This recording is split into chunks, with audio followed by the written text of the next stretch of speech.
Hey guys, it is Friday here in West Virginia, so it's time for us to do our Free It Friday video, and we are focusing it on the 79 Lincoln Continental Mark V from Autoworld. We've got version A and version B releases, and both of them I like. Probably I've seen more yellow ones in real life than I have the maroon with white top, although I've seen a maroon with white top. One of our neighbors used to have I think it was a 78 Thunderbird, which was pretty much the same body style as this, and it was silver with a maroon top, which was a cool color combo.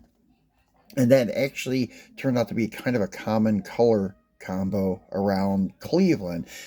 But maybe I was just noticing it more often because my neighbor had one. But anyways, so they did do these up very nicely.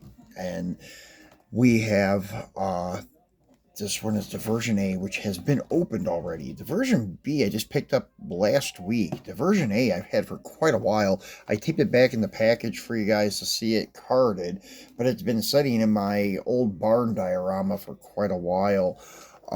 So this has your premium facts, and it just states the styling of the Mark V Continental. Used design cues from previous generations, including, I don't know, it's hard to read under the blister, blah, blah, blah, radiator style, front grill, spare tire deck lid, and rear oval windows. 79 was the last year of the Mark V before being, once again, hard to read under the blister, replaced by the 1980 Continental Mark VI. Yeah, they were kind of downsized, I think, a little bit in 80, but I'm not a big Lincoln guy, so I don't know for sure. So let's go ahead and get him off the card, and I'm just going to do the top side. I got the bottom side open, but it's taped. It's just easier to rip the top for you guys. And the card art on these are pretty cool. It is from their luxury cruisers, which is a lineup that's been around for a while since they released the 76 Caddy Coupe de Ville. And nowadays, as you've noticed, probably the past year, maybe 2 years, it just says limited edition and no number anymore. So they're mass producing these, which is cool. Everybody gets a chance of having one, kinda. But as I said, it kind of took me a while to find these guys, and it's been a while since my Walmart has stocked Autoworld. I think right now we have a couple of white. I don't know if they're 3000 GTOs or if they're Dodge Stealths and the blue C8 Corvette. That's the only things on our pegs at Walmart right now. But as you can see, this is like a triple cream yellow. It has the cream yellow paint and the half Lando top and the leather interior.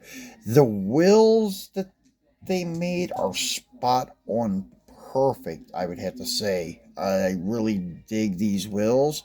And such, as I've said before, Autoworld can really nail it with some wheels, and then they can really bomb some.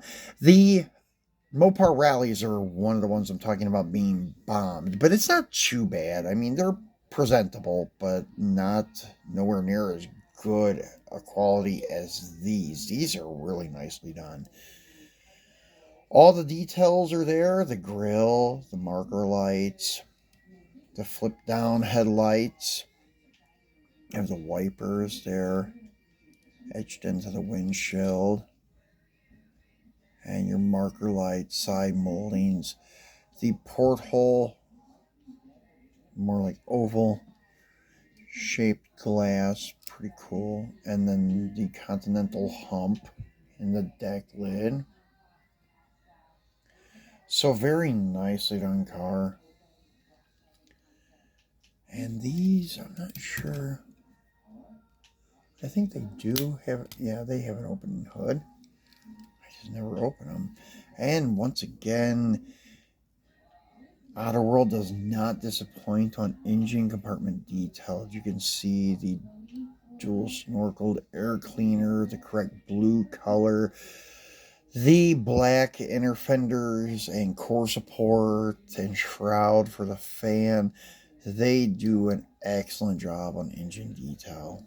And that hood is huge and accurate, so pretty cool. So let's go ahead and take a look at release B. And I'm not going to read the facts on this one. Pretty much probably the same write-up as the yellow one. So, but this one we haven't opened yet. So this is the first time this thing's being popped off the card. So if there are any flaws on it, you guys will see them with me. So, here we have it. Pretty nicely done car. I'm going to have to say I kind of favor the maroon. Like it with the white top. And it has the matching maroon leather interior. And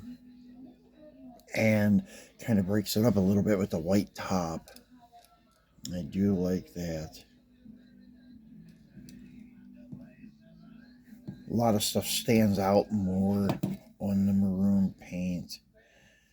The Lincoln Continental on the arch of the mock-up Continental kit, the tail lights, the marker lights, everything just pops. It looks really good.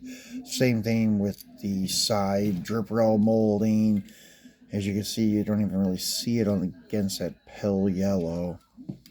And the side body moldings and such, once again, kind of blends in with the yellow.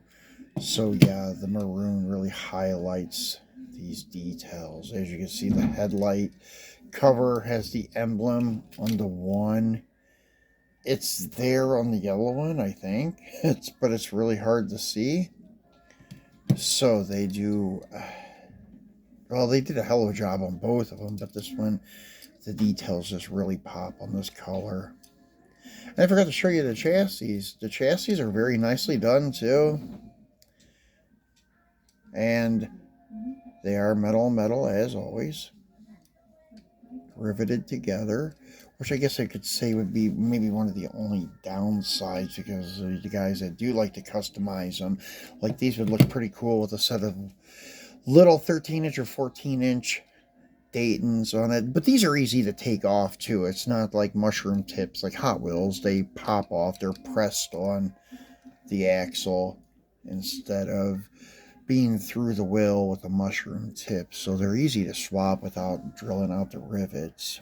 As long as you have arched wheel openings like these would be easy to wheel swap without drilling them apart.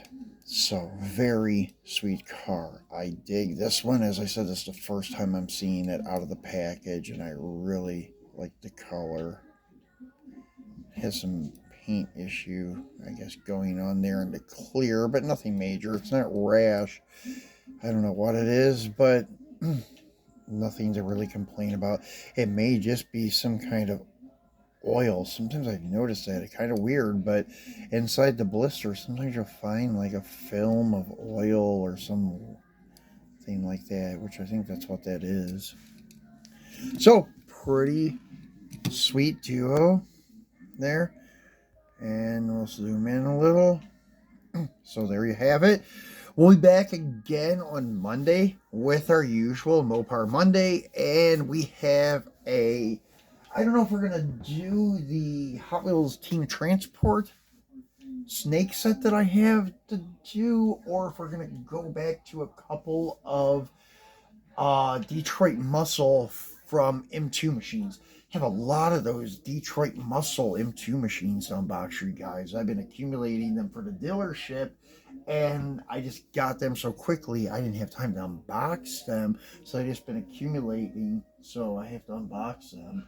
You may have seen a glimpse of them in the diorama during videos, but the videos haven't been done on them yet, so we'll maybe do a couple of them come Monday. But be sure to tune back in and find out what we're going to do. Enjoy the rest of your weekend, guys. Thanks for watching.